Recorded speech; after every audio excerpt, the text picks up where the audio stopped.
chismis at kung mga ano hapang haka-haka, kuro-kuro na lumalabas sa atin. Tigil na yan kasi parang walang piniwan sa isang palaka. Sabi nga, pag natubigan, abay, kokak, ganun na nagkokak ng palaka eh, pag natubigan. Gayon din ang tao, pag natubigan na ng alak ang bibig at lalamunan niyan, abay, kung ano nang imahinasyon ang pumapasok sa isip at maaring maibuka ng bibig.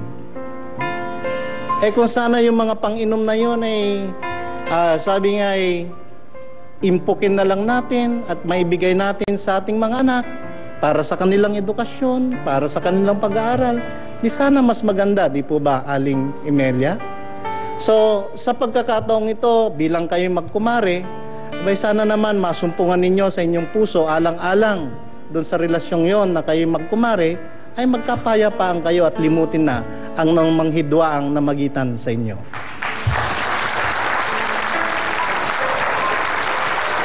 Aling Marita, yun pong nangyari sa inyong anak, yun po yung tinatawag nating transference. Ibig sabihin po, nung namatay po ang inyong asawa dahil siya po ay pinatay, ang anak niyo po dahil nakakita ng krimen na yun, naghanap po siya ng paraan para makamove on.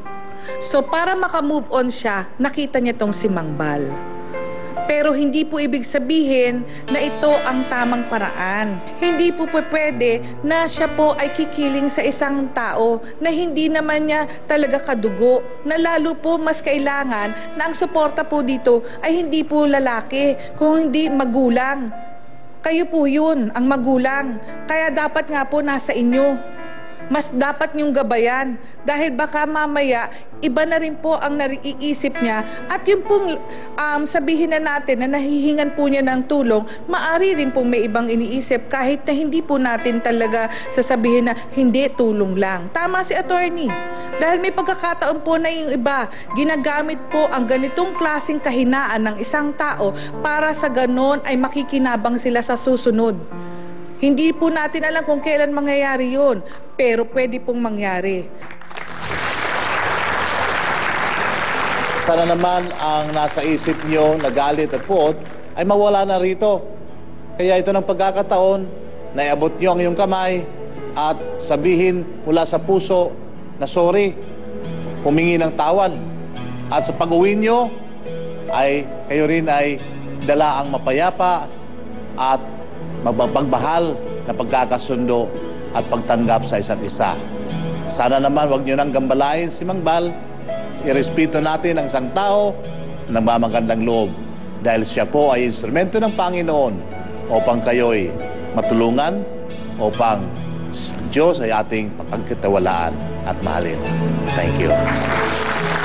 Marami pong salamat sa ating pong mahal na trio tagapayo.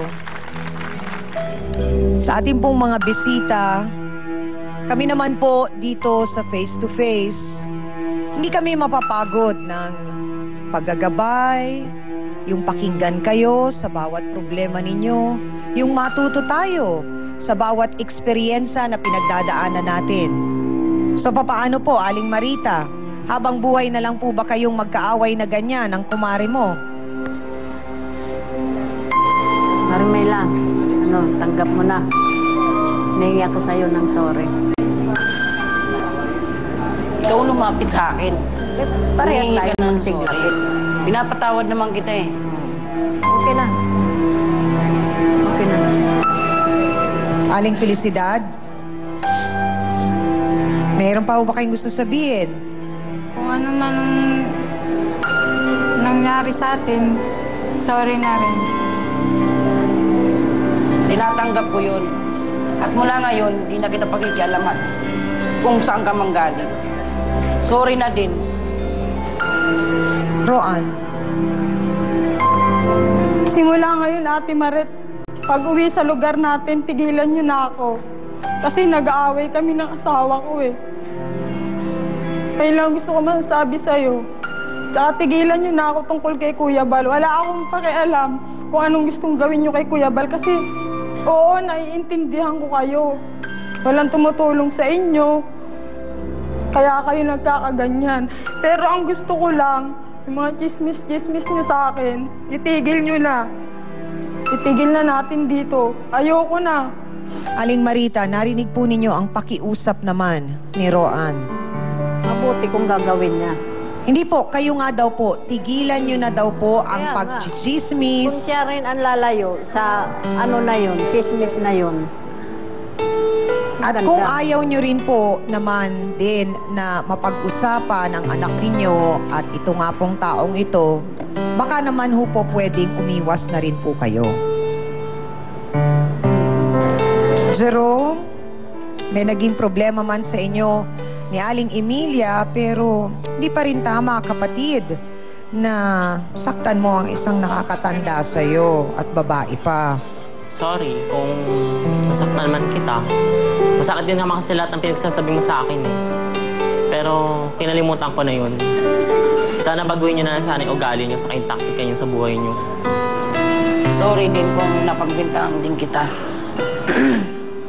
At sana nga po, maipangako ninyo sa inyong mga sarili, ititigil na po ang pag-inom, ang chismis, gawin ninyong prioridad ang pag-alaga sa inyong mga anak, at maging sana, kahit papano, ay maalalayan ninyo ang bawat isa at maging tunay na kaibigan kayo sa bawat isa.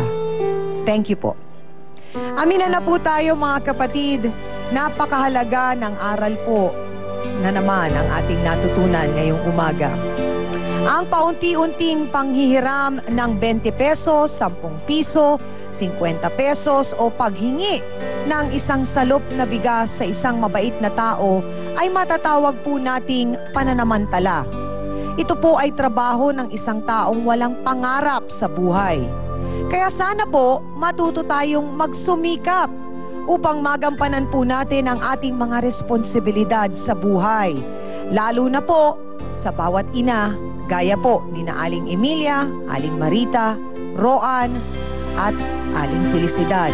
Nasa halip po na tumambay at makipag-inuman sa labas, mas mainam pong maging isang responsableng ilaw po tayo ng bawat tahanan. At sa ganitong paraan nga, maiiwasan po natin ang hindi magandang mga kwento o chismis ng ating pong mga kapitbahay at makakatulong pa tayo sa ating pong lipunan. Para po sa ating face-to-face, heart-to-heart thought for the day, ang tunay na kayamanan hindi kayang bilhin ni numan ay ang magkaroon po ng isang masayang pamilya. Thank you mga kapatid dahil sinamahan nyo na naman kami ng isang oras. Salamat din kay Hans Mortel, ang aking co-host. Sa Dance Squad, kina B1 at B2. Sa ating pong mahal na trio, tagapayo, ang mga sausawero at sausawera natin dito sa Broadway Studio. At sa ating pong mga bisita ngayong umaga na sana nga po kahit papano sila'y naliwanagan. At syempre ako pa rin po ang inyong pambansang kapitana, ang inyong Chang Ami, na laging nagpapaalala, ang problema pwede mong tawanan pero hindi mo yan dapat talikuran. Kaya kung may problema ka, harapin mo, pag-usapan natin yan. Para po sa inyo to mga kapatid. Ngayong Miyerkules, sisteret na dating artista, sinabihang laos na. Sa tsura kong to, na ba ako? Weird! Okay. Tinatanong ko siya kung anong role sa TV kasi walang artista ng ganyan. Mas maganda nga kahit paano naramdaman ko sa showbiz na maging laos. Eh sila, di pa nag-uumpisa, laos na. Sa sobrang galit, tinamay na ang mga friends. Inagawan pa niya ng boyfriend. Kaibigan, nagkasakit ako, ninigaw man lang nakita ang mga kukuno mga yan. Sinabi niya susunugin na raw yung paro namin. Hindi lang siya laos, manaagaw pa. Kung laos ako, bakit ko nakuha ang boyfriend nila, di ba? Pwede pa bang magkabati ang mga magkaibigang Becky? Oo, baka naman nagsiselos lang kasi kayo. Yak! Ginagamitan niya ng pera mga lalaki. Ay, buner! Face to Face, ngayong Miyerkules. Bago ang balita ang tapat sa tanghaling waging-wagi ng